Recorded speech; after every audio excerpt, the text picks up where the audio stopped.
Puji Tuhan, shalom Bapak Ibu Saudara. Oke, gimana kabarnya? Oh, luar biasa ya, semangat sekali. Oke, puji Tuhan. Pagi ini kita akan dengar pesan Tuhan, tapi pesannya agak berbeda dari yang biasa karena ini visi 2024. Ya, puji Tuhan.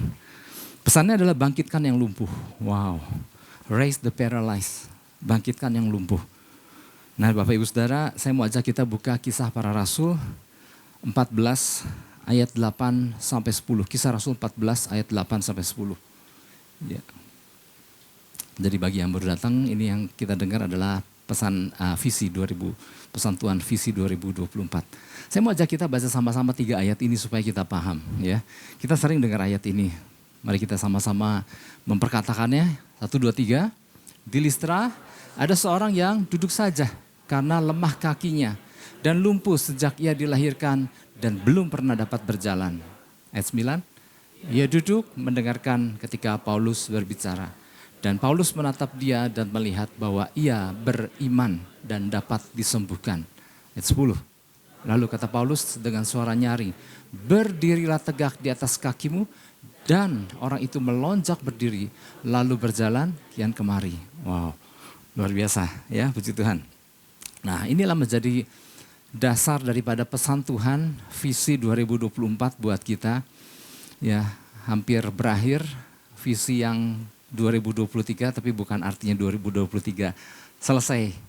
Tapi itulah lanjutan yang harus kita lakukan, dan kemudian waktu saya datang sama Tuhan, Tuhan nyatakan ini. Artinya gini, Tuhan terus mempercayakan kita bahwa kita sebagai orang percaya di dalam Kristus, duta kerajaan surga, ada tugas, ada tanggung jawab. Ya, Tuhan pribadi yang dia mempercayai kita. Saya Bapak Ibu Saudara katakan amin. Kalau saya yang dimintai visi nih, orang datang sama saya bilang 2023 kamu udah lakukan apa gitu. Tapi Tuhan enggak loh. Ya, Tuhan mempercayakan sesuatu yang luar biasa lagi dan lagi. Nah ini yang kita harus pahami, bahwa kalau kita terima pesan ini, kita lama-lama, bukan lama-lama, harusnya kita mulai ngerti siapa Tuhan kita, siapa Yesus kita.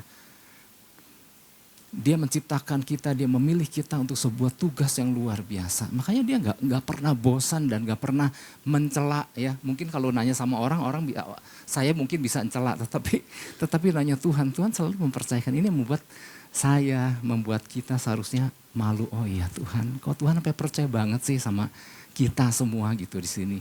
Ada tugas lagi yang gak kalah besarnya yang Tuhan percayakan untuk kita lakukan di hari-hari ke depan. Ya, Bapak Ibu Saudara, oleh sebab itu visi yang Tuhan berikan, raise the paralyzed, bangkitkan orang yang lumpuh itu, jangan cuma sekedar jadi pajangan. Saya mau tanya, visi tahun lalu apa nih? Puji Tuhan ya, masih pada ingat ya. Nah visi yang ini pun jangan jadi pajangan, tetapi wow, artinya gini, ada kuasa loh yang Tuhan sudah berikan sama saya Bapak Ibu dan Saudara. Bagian kita yuk lakukan ya. Jangan jadi hiasan visi ini ya.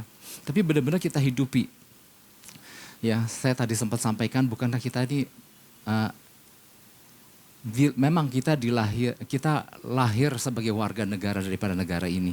Tapi waktu kita dilahirkan di dalam Kristus, kita adalah warga kerajaan sorga yang ditempatkan untuk sementara waktu di bumi. Sementara waktu loh, nanti ada waktunya kita pulang. Ya, makanya kalau orang Kristen kan kalau meninggal kan selalu pulang ke rumah Bapa kan. Ya, karena kita yang berasal dari sorga ditempatkan sementara, nanti pulang gitu.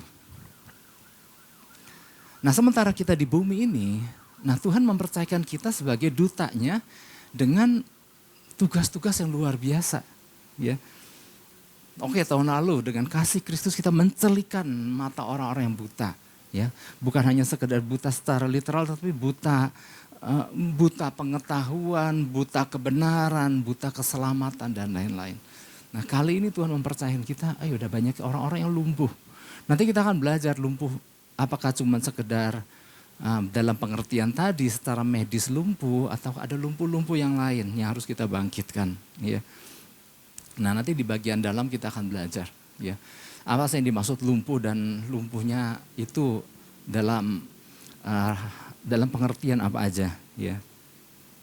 Nah waktu kita tangkap apa yang menjadi pesan Tuhan dan apa yang menjadi tugas yang Tuhan percayakan buat saya Bapak Ibu dan Saudara, Pak, urusan saya aja belum selesai, ini udah dikasih tugas gini. Nah sekarang gini, waktu kita tangkap apa yang menjadi pesan Tuhan dan kita sibuk dengan itu, nggak usah khawatir dengan urusan kita. Katakan amin. Tuhan pelihara kita. Ya. Nah Bapak Ibu Saudara, latar belakang daripada kisah yang tadi barusan beberapa ayat yang barusan kita baca, itu sebetulnya gini. Dalam perjalanan memberitakan Injil, Rasul Paulus dan Barnabas ya, di dalam rangkaian ini tuh Rasul Paulus, Barnabas, kalau kisah Rasul tuh mereka berombongan. Ada Lukas di dalamnya yang menulis kisah para Rasul. Nah di dalam perjalanan memberitakan Injil, tibalah mereka di satu tempat yang namanya Listra. Ya tadi udah bacakan di Listra ada orang lumpuh. Nah tetapi sebenarnya ini rangkaian dari perjalanan pemberitaan Injil mereka. Dimulai dari satu tempat yang bernama Antioquia. Jadi kalau kita perhatikan di pasal kisah Rasul, pasal 11, 12, 13, 14, nah ini kan 14 ya. 11, 12, 13, 14. Nah dimulai dari kisah Rasul pasal yang ke-11. Berkumpullah orang-orang di Antioquia. Ya. Ini akibat dari aniaya yang dilakukan setelah peristiwa Stefanus. Stefanus kan dirajam sampai mati, kemudian aniaya terjadi di antara orang-orang percaya, maka orang-orang percaya menyebar ke berbagai kota. Wow, menjadi orang luar biasa. Makanya orang percaya di dalam Kristus, kalau dianiaya mereka makin dahsyat, katakan amin. Makanya salah satu presiden negara kita bilang, orang Kristen jangan diapa-apain, biarin mereka enak. Kalau mereka enak, mereka diem. Tapi waktu mereka dianiaya, mereka akan tumbuh menjadi luar biasa. Nah ini yang terjadi ketika aniaya Stefanus. Mereka tersebar dan sebagian ada yang kumpul di Antioquia. Nah ketika para rasul melihat di Antioquia ada pekerjaan Tuhan, maka para rasul menyuruh, para rasul-rasul senior yang di Yerusalem, menyuruh Barnabas untuk mengajar orang-orang di sana. Ya, perlu diajar. Jadi bukan hanya semangat pemberitaan dan lain-lain, tetapi mereka perlu diajar. Nah, kemudian Barnabas menjemput Rasul Paulus yang belum lama bertobat itu kan, kisah para Rasul 9 kan perjalanan pertobatan Rasul Paulus. Dia ke Tarsus dulu untuk jemput Rasul Paulus. Dan bersama Rasul Paulus, Barnabas mengajar orang-orang percaya di Antioquia. Dan disitulah awal mula orang-orang percaya disebut orang-orang Kristen. Jadi sebutan orang-orang Kristen ini kadang-kadang konotasinya memang agak sedikit ngeledek, ya. Tetapi orang-orang Kristen yang dimaksud juga punya arti yang luar biasa. Inilah disebut Kristus kecil, wow luar biasa. Tetapi buat sebagian orang judul Kristen ini adalah seperti hinaan. Tuh si Kristen itu gitu ya. Tetapi apapun artinya ini luar biasa. Dari situlah lahir orang-orang percaya disebut orang-orang Kristen, pengikut Kristus kecil yang luar biasa. Nah, mereka memberitakan Injil di Antioquia, kemudian mereka menyebar, pindah lokasi ke Ikonium, dari Ikonium ke Listra, dan di Listra terjadilah peristiwa. Ya. Dikatakan di situ ada seorang yang duduk saja. Ini laki atau perempuan nih, seorang yang duduk saja, ternyata laki, ya. Karena lemah kakinya dan lumpuh sejak ia dilahirkan dan belum pernah dapat berjalan. Nah yang namanya Rasul Paulus kan memberitakan Injil, mengajar dan lain-lain. Nah ketika ia duduk mendengarkan apa yang dikatakan oleh Rasul Paulus, ketika Paulus berbicara dan Paulus menatap dia dan melihat bahwa ia beriman dan dapat disembuhkan. He had faith to be healed. Wah, waktu orang dengar kebenaran yang disampaikan Rasul Paulus, mereka mendengarkan termasuk si orang lumpuh, dan orang lumpuh itu Rasul Paulus dalam ketajamannya melihat, wah orang lumpuh ini beriman. Dia bisa disembuhkan, maka Rasul Paulus berkata bangkit dan berjalanlah. Dan orang itu berdiri dan dia berjalan kian kemari. Hebohlah Listra pada waktu itu.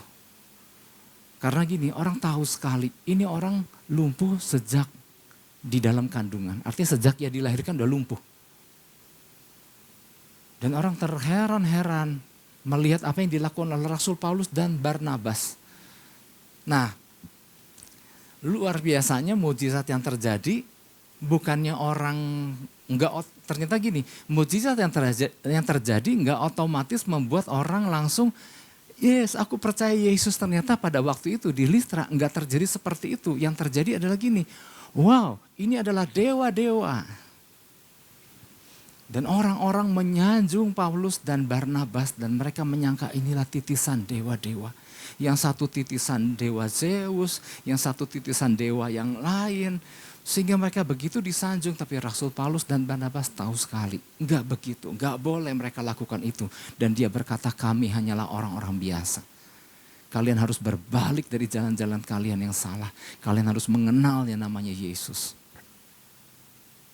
Terjadilah sesuatu yang luar biasa. Dan kemudian mereka, Rasul Paulus dan Barnabas kembali mengajar orang-orang itu. Nah Bapak Ibu Saudara, luar biasa ya apa yang terjadi. Dan berdasarkan ini, bukan cuma kisah masa lalu. Ini merupakan kisah yang terjadi juga di masa sekarang, katakan amin. Dan pemainnya bukan Rasul Paulus dan Barnabas, karena mereka udah gak ada. Ya, pelakunya adalah kita, saya Bapak Ibu dan Saudara, yang mau katakan amin, yang mau beri tepuk tangan buat Tuhan Yesus. Haleluya. Ya. Nah inilah yang harus kita tuju di periode 2023-2024. Kita punya tujuan, kita punya visi dari Tuhan. Inilah yang akan kita tangkap. Ya. Nah Bapak Ibu Saudara, apabila kita perhatikan minimal ada tiga pihak nih, belum sampai ke ini ya. Minimal ada 3 pihak dengan 3 respon yang berbeda yang sering kali terjadi di dalam baik pelayanan Rasul Paulus maupun pelayanan di zaman sekarang. Ya. Yang pertama, pelaku pertamanya adalah orang lumpuh. Si orang lumpuh itu mendengarkan kebenaran yang disampaikan Rasul Paulus dan dia beriman. Ya. Nah ini berbicara bahwa ada orang-orang yang dalam berbagai kelumpuhannya, mereka rindu mendengar berita Injil. Dan berita Injil itu harus disampaikan oleh kita, saya Bapak Ibu dan Saudara. Supaya mereka apa? Beriman dan dapat disembuhkan. Ya. Yang pertama pelakunya adalah orang yang lumpuh. Nanti kita akan belajar di bagian dalam orang lumpuh itu siapa saja. Kemudian yang kedua adalah masyarakat yang dikekang oleh tradisi dan agama yang penuh kebencian. Dari zaman dulu udah ada. Ya. Nah ini tipe orang-orang yang seperti ini akan tetap ada. Ya. Dan orang-orang ini pun perlu dengar berita Injil. Yang ketiga, yaitu pelakunya, yaitu Rasul Paulus dan Barnabas. Ya, yang gak surut di tengah tantangan yang mereka hadapi.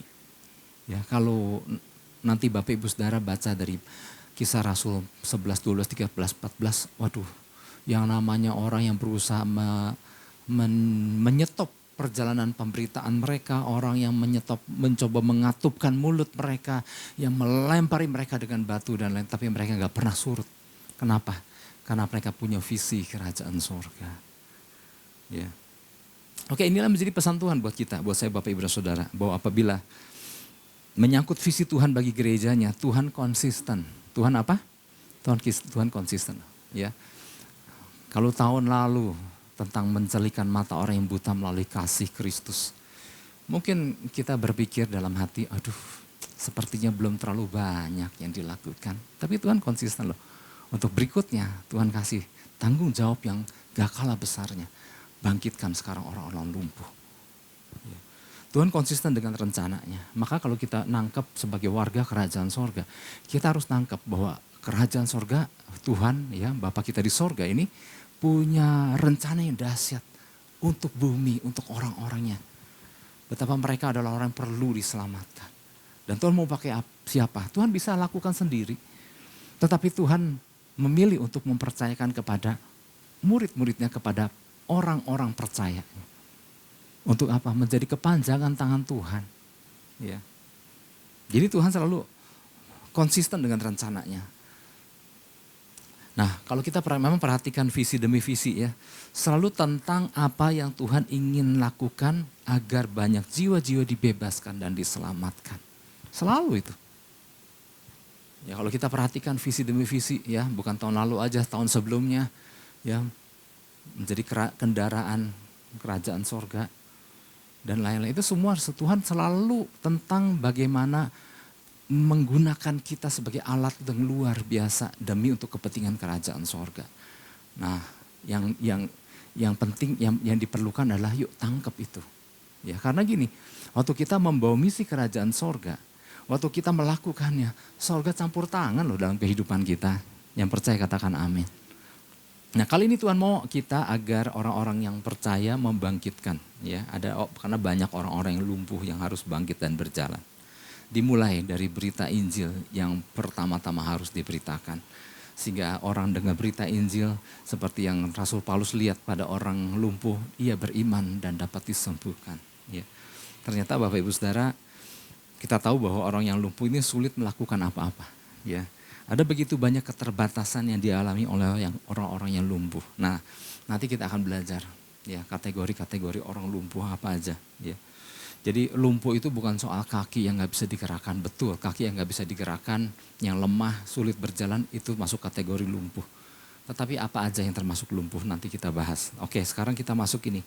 Beberapa prinsip kelumpuhan yang harus kita pahami berkaitan dengan pesan Tuhan ini. Karena kita mau membangkitkan orang-orang lumpuh kan, maka kita harus paham bahwa kategori-kategori lumpuh itu kayak apa aja.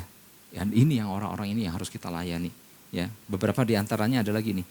Prinsip ini bicara soal prinsip ya. Yang pertama, sadari bahwa diri kita harus merdeka dari kelumpuhan terlebih dahulu. Jangan sampai gini, oke, amin Tuhan, visi membangkitkan orang lumpuh, kitanya lumpuh. Nah, makanya kita juga yang pertama sadari bahwa diri kita harus merdeka dari kelumpuhan terlebih dahulu. Kisah Rasul 14 ayat 9. Yang tadi ya. Ia duduk mendengarkan ketika Paulus berbicara. Dan Paulus menatap dia dan melihat bahwa ia beriman dan dapat disembuhkan. Ya. Nah, hal yang pertama yang harus kita pahami ya adalah gini, bahwa apapun kelumpuhan yang diderita oleh siapapun, ya, ketika orang tersebut beriman, maka orang itu dapat disembuhkan. Artinya nggak ada yang tidak dapat disembuhkan, semua dapat disembuhkan oleh Tuhan. Ya. Makanya apabila kita perhatikan di kisah-kisah pelayanan Yesus di bumi kan, di Injil Matius, Markus, Lukas, Yohanes kan kita banyak menemukan bahwa Yesus menyembuhkan banyak orang dari berbagai keadaan. Dan selalu Yesus kan di ujungnya berkata, oleh imanmu engkau disembuhkan, oleh imanmu engkau diselamatkan, oleh imanmu. Yesus bisa aja menyembuhkan orang begitu aja seketika itu juga. Tetapi Yesus memilih untuk melibatkan iman orang percaya. Yesus mau mengajarkan bahwa siapa sumber kesembuhan itu. Dan bukan cuma sekedar Yesus bisa menyembuhkan, tapi Tuhan, dia juga mau orang itu mengenal bahwa ini loh Mesias, ini loh Juru Selamat. Bukan hanya bisa memberikan kesembuhan, tapi juga memberikan keselamatan. Nah, Yesus selalu melibatkan iman orang yang sakit dengan berbagai keadaan. Ya, sama halnya kan, selaras dengan yang di Kisah Rasul 14. Oleh imannya dia bisa berjalan kembali. Ya. Nah, Bapak Ibu Saudara, berbicara tentang kelumpuhan, pertama-tama kita harus memahami definisi dulu ya, memahami definisi dari kelumpuhan, memahami tentang kelumpuhan ya, definisi kelumpuhan apa. Nah, definisi dari kelumpuhan adalah gini, kondisi yang menyebabkan seseorang kehilangan kemampuan untuk menggerakkan sebagian atau seluruh tubuh yang diakibatkan hilangnya fungsi penggerak. Baik seluruh atau sebagian, sekali lagi ya. Karena gini, kalau kita tahu definisinya, maka kita mudah untuk melihat berbagai keadaan. Oh, kalau masuk dengan definisi ini bahwa orang ini lumpuh. Kalau masuk definisi ini. Oke, saya ulangi. Definisi dari kelumpuhan adalah kondisi yang menyebabkan seseorang kehilangan kemampuan untuk menggerakkan sebagian atau seluruh tubuh yang diakibatkan hilangnya fungsi penggerak, baik sebagian maupun seluruh. Ya pasti istilah medisnya pasti lebih panjang lah, ya. Karena terganggunya syaraf penggerak ini dan itu ya. Tetapi kurang lebih prinsipnya adalah kondisi menyebabkan seorang kehilangan kemampuan untuk menggerakkan baik sebagian maupun seluruh daripada anggota tubuhnya. Ya. Penyebab kelumpuhan, ini medis dulu ya, gangguan syaraf. yang berperan dalam mengatur gerakan otot tubuh. Jadi ada syaraf yang ngatur gerakan otot tubuh, itu terganggu. Ya. Kondisi ini sering dialami oleh penderita stroke atau orang yang mengalami cedera syaraf tulang belakang. Orang yang punya problem syaraf tulang belakang, ya tiba-tiba bisa. Makanya kadang-kadang kalau orang yang punya syaraf tulang belakang tuh nggak mau dioprek sama dokter, kenapa? Seringkali akhirnya terjadinya kelumpuhan. Karena itu kan betul-betul rinci ya, si kabel-kabel syaraf itu begitu tipis dan lembut dan banyak sekali. Ya, salah penanganan sedikit aja udah akhirnya bisa mengakibatkan orang itu permanen lumpuh. Terus apa lagi? Ya. Gangguan cedera anggota tubuh akibat kecelakaan kan bisa juga bikin orang lumpuh kan, ya. Dan lain-lain, ya banyak penyebabnya. Nah kalau kasus yang orang lumpuh yang tadi, dia memang dari lahirnya dia udah lumpuh, ya di situ dikatakan cripple from his mother's womb. Jadi dari dalam kandungan dia udah lumpuh sehingga dia dilahirkan lumpuh, ya. Nah itulah contoh-contoh daripada kelumpuhan-kelumpuhan yang dijelaskan secara medis. Tapi gini ternyata Bapak Ibu Saudara, jangan lupa bahwa sesuai dengan definisi kelumpuhan yang tadi, ada kondisi-kondisi ketika seseorang masuk kategori lumpuh juga, ya. Ketika seseorang kehilangan kemampuan untuk melakukan fungsinya, baik sebagian maupun seluruh dari apa yang seharusnya ia bisa lakukan, ia masuk kategori lumpuh. Orang percaya yang tahu apa yang harus dia lakukan tapi dia nggak melakukannya, maka dia masuk kategori lumpuh. Tuhan kasih tanggung jawab kepada kita, saya Bapak Ibu Saudara, untuk membangkitkan orang lumpuh. Nah Tuhan pertama-tama mau kita jangan lumpuh. Membiarkan visi berjalan begitu aja dan kita nggak peduli. Artinya kita lumpuh di situ. Nah oke. Oleh sebab itu berdasarkan definisi tadi, kelumpuhan tadi. Nah sekarang ternyata banyak yang masuk kategori itu. Misalnya gini, setelah masa pandemi COVID-19 Bapak Ibu Saudara, didapati gak sedikit orang-orang percaya yang mengalami kelumpuhan. Ya kan? Pandeminya sudah berlalu, ketakutannya masih terjadi. Sehingga banyak yang enggan untuk keluar rumah, masih ada. Enggan untuk beribadah. Enggan untuk pergi kemana-mana, enggak sih ya, kemana-mananya masih cuma kecuali ibadahnya aja. Nah itu masuk kategori lumpuh. Trauma akibat pandemi COVID, enggan untuk ke gereja. Seolah-olah gereja tempat tertularnya berbagai penyakit. Ya. Tapi kumpul dengan orang-orang lain. Nah itu lumpuh. Ya, karena apa? Dia tahu apa yang harus dia lakukan, tapi enggan untuk melakukannya. Masuk kategori lumpuh. Ya. Terus apa lagi? Orang-orang yang menyadari bahwa ia harus melakukan fungsinya dengan baik sesuai kodratnya. Misalnya gini, kita tahu ada struktur kerajaan sorga buat sebuah keluarga. Keluarga lagi. Ada ayah, ada suami, ada istri, ada anak, dan masing-masing peran posisi ini punya fungsi dan tanggung jawabnya. Misalnya pria, suami sebagai pemimpin, sebagai imam, sebagai suami, sebagai ayah untuk anaknya. Suami buat istrinya. Istri sebagai penolong, istri buat suaminya dan ibu buat anaknya. Dan anak masing-masing ada fungsinya. Dan itu udah standar SOP-nya kerajaan surga. Ya, masing-masing punya fungsi dan tugasnya masing-masing. Tetapi ketika itu nggak dilakukan, maka itu lumpuh. Rasanya kita nggak mau disebut orang lumpuh. Tetapi sesuai dengan definisi tadi, ketika tahu apa yang harus dilakukan tapi enggak dilakukan, maka itulah disebut kelumpuhan. Apalagi pelayan Tuhan atau hamba Tuhan yang hanya menyandang status saja, namun nggak melakukan fungsi dan tanggung jawabnya, itu termasuk kelumpuhan. Ya. Kalau kita cuma nyandang jabatannya aja, tapi nggak melakukan tugas sebagaimana seharusnya, itu lumpuh. Kita tahu harus ada sebagai orang-orang percaya, ada kabar sukacita yang harus kita beritakan dan kita enggan memberitakan, itu sebuah kelumpuhan. Terus apa lagi? Orang yang seharusnya masih produktif namun memilih untuk menjadi beban bagi orang lain, itu termasuk kelumpuhan. Ternyata Indonesia di hari ini, di periode ini,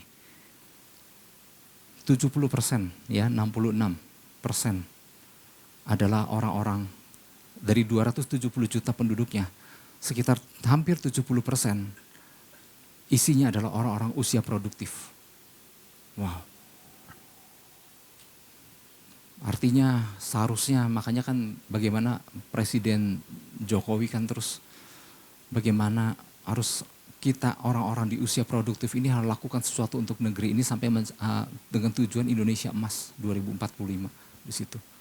Karena nanti peran anak-anak muda, ya orang-orang usia produktif ini akan betul-betul luar biasa. Nah, kita tentunya jangan cuman akhirnya nanti cuman bisa nonton. Oh iya ya, wah dia hebat lu, wah dia hebat lu, wah orang itu hebat, oh anak itu hebat. Tapi kita cuma nonton, nggak ikut ambil bagian. Kenapa? Karena kita nggak nangkep masa-masa yang luar biasa ini. Ya, jadi ketika kita tahu bahwa kita ada di usia produktif, tapi kita nggak melakukan apa-apa, kita masuk kategori sesuai definisi tadi, lumpuh. Sayang sekali, ya. Pemilu yang akan datang ini, yang sebentar akan diadakan ini, isinya adalah orang-orang usia produktif.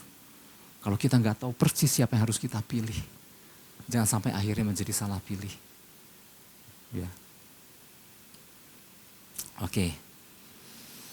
Kemarin hari Minggu ada hamba Tuhan di jam istirahat kami ngobrol, ada Pak David juga. Sesuatu yang menarik adalah gini.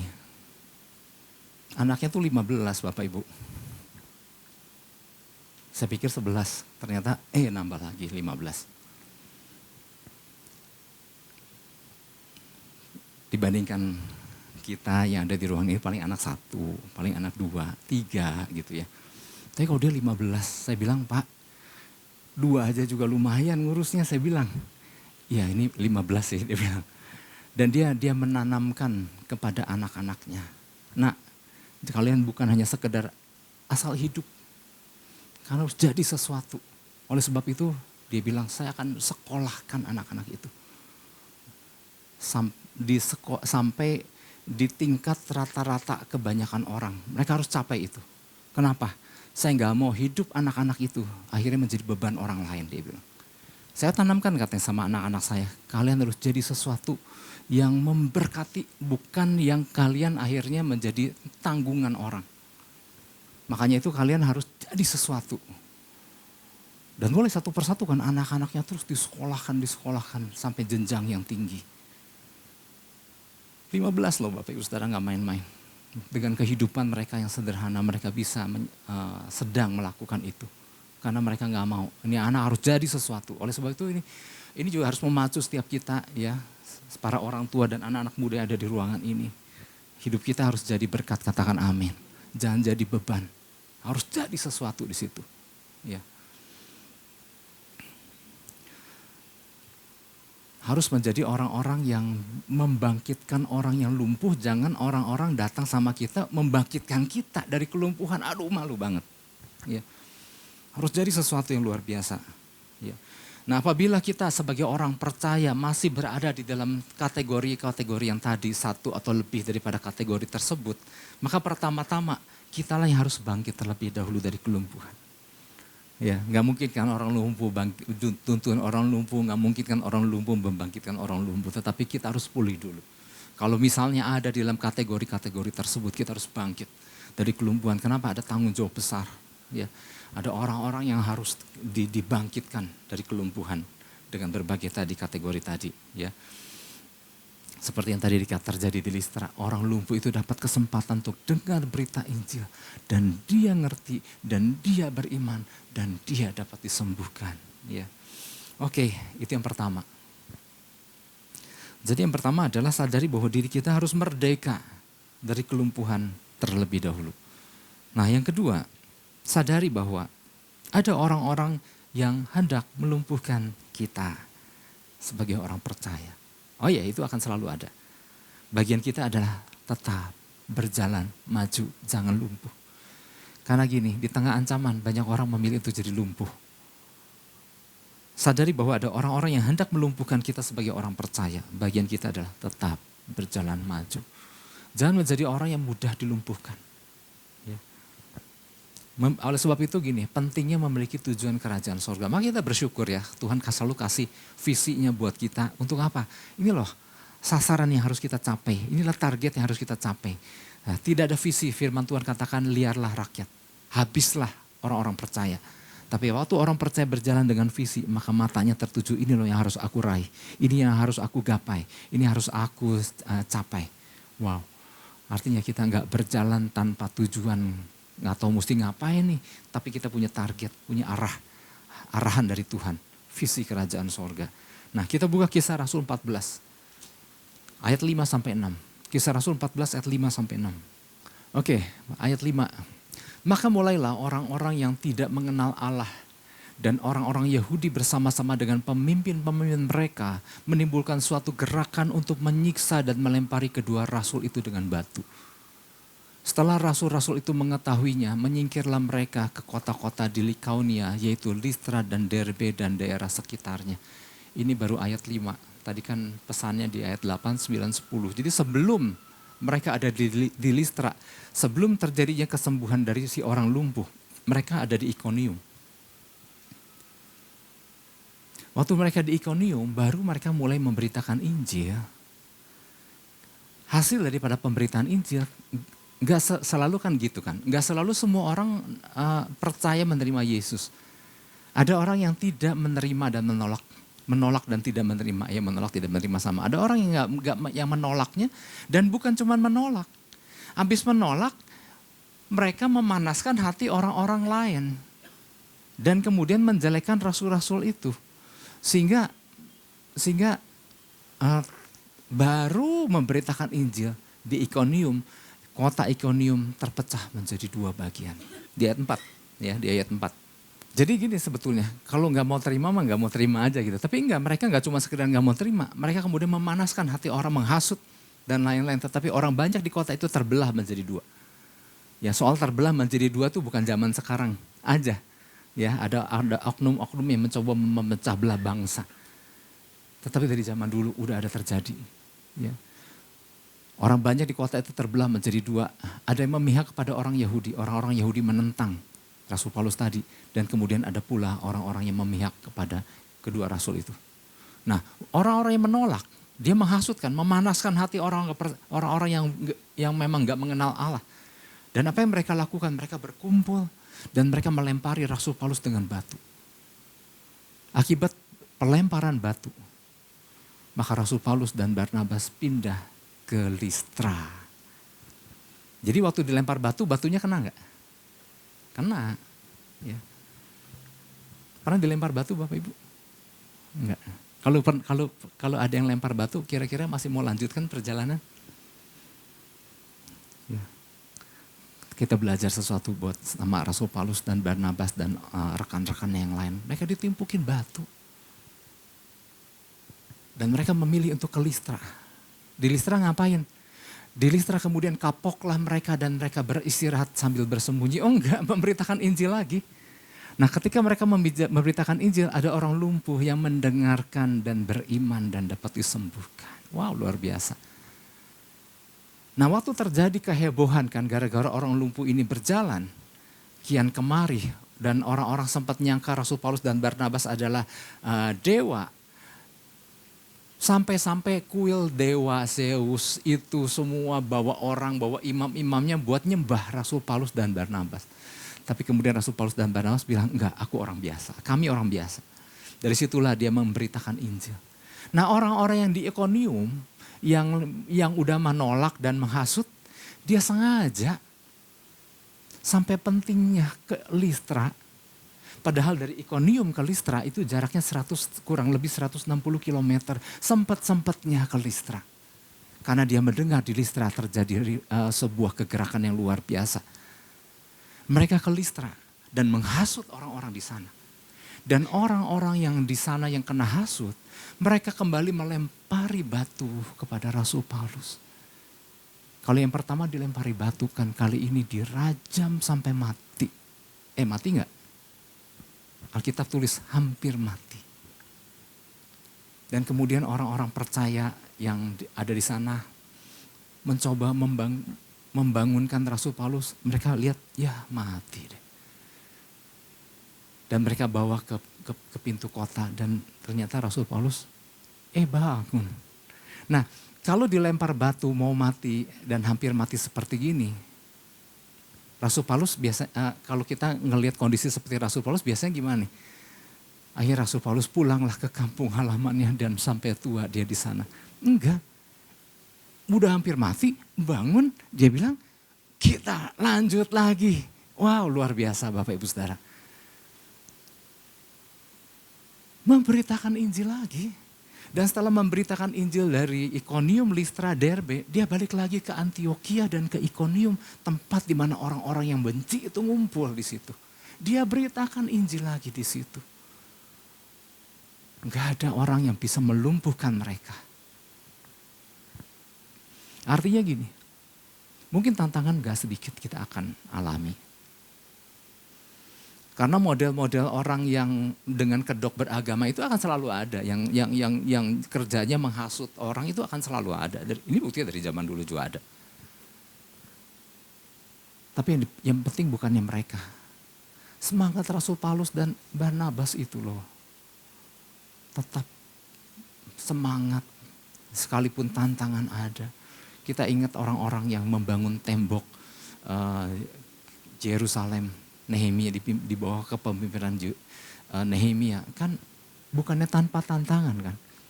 Tantangan selalu datang dari kalangan mereka sendiri. Ada Sanballat Tobia yang mencoba menyetop pembangunan tembok. Karena dengan alasan ada ketakutan, takutnya nanti nama Nehemia menjadi lebih terkenal atau apa, kadang-kadang kan alasannya suka aneh-aneh.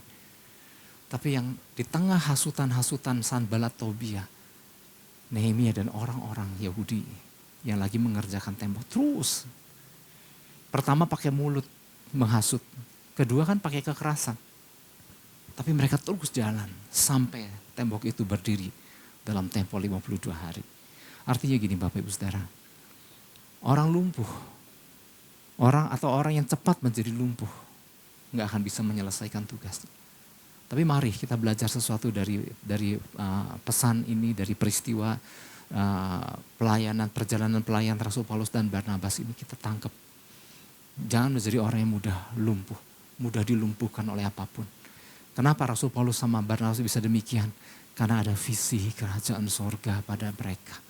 Ada rencana Tuhan yang terus membakar diri mereka. Oleh sebab itu mari Bapak Ibu Saudara, hal yang sama. Ketika Tuhan mempercayakan visinya kepada saya Bapak Ibu Saudara, mari kita tangkap itu. Dan seharusnya kita terbakar oleh karena itu. Karena apa? Di luar sana banyak orang-orang yang mengalami kelumpuhan. Ya jangankan dari kalangan non percaya, di tengah orang-orang percaya sekalipun ternyata banyak orang-orang yang masih lumpuh yang perlu dibangkitkan kembali. Yang oleh sebab itu mau gak mau, mari kita tangkap apa yang menjadi visi Tuhan ini. Ini harus membuat kita semangat. Yang mau katakan amin. Yang mau beri tepuk tangan buat Tuhan Yesus, haleluya.